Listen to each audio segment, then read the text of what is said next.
Hi, we're.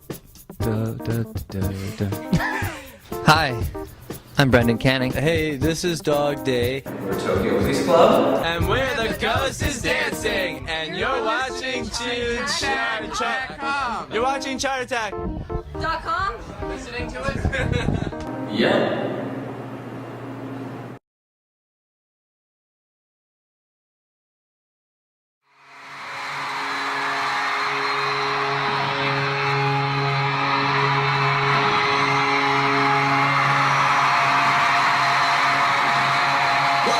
Just to clear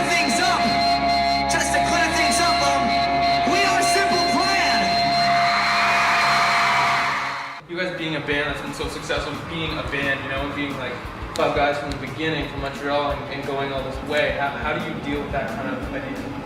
I think you have to have people that are willing to bend, you know. I think you have to be with a bunch of guys that respect each other, you know. It's never going to be truly 5 people deciding every single thing because it would take forever. You know, someone has to take the lead once in a while. Someone has to be able to let go and say, you know what, obviously you guys feel strongly about this, I'm going to let it go. Choose your battles. Yeah, exactly. I think with our band, it's just very natural now in the studio. You know, the first record, it was like kind of green, everybody's trying to figure out what their role is, and then second record was a little bit more, okay, let's just try to rock out, and then this record was like, all right, let's try this, let's try that, blah blah blah. Okay, you play this, I'll play this, and it's done. You know, it's kind of easy actually. Your last record, you guys, you know, you had a huge move and you decided to work with producer Danger on a lot of the stuff. Yep.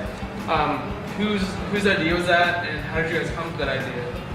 Well, I think that with the constant changing music scene, I think we wanted to do something fresh and different, you know, and one of those avenues was to try to blend some different sounds and go for something that wasn't what we had done before, you know.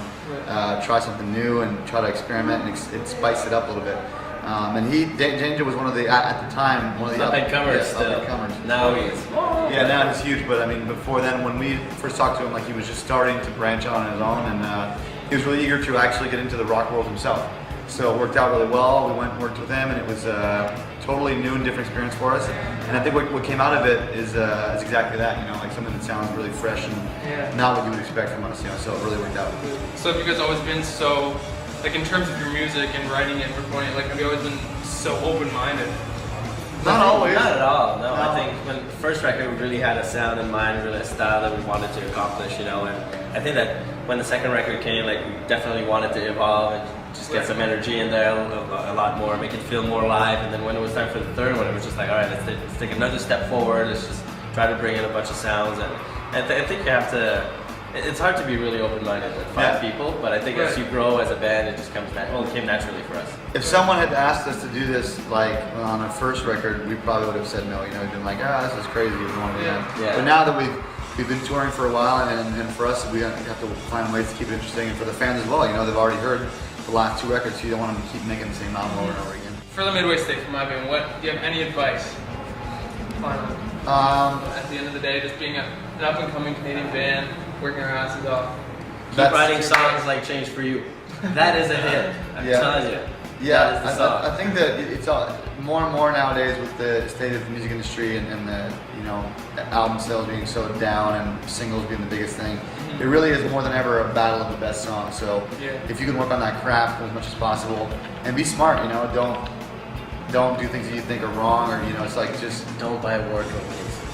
Don't do it. That's like getting a girl's name tattooed on your arm. Like, it's a jinx. It's a jinx. But yeah, I think it's really work hard, and you have to survive through the low parts because they're always going to be there, you know. And yeah, just like when we were coming up, we did every single thing that we could possibly do to get where we were, you know, every gig we could do, every signing, every, you know, fan, we did every fan one by one. Certainly did, and I remember this.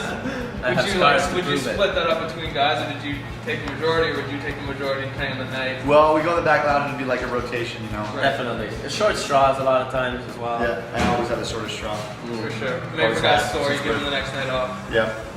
Exactly. There you go. And in closing, Simple Plan. Right here, guys. baby. Thanks a lot. Thank you.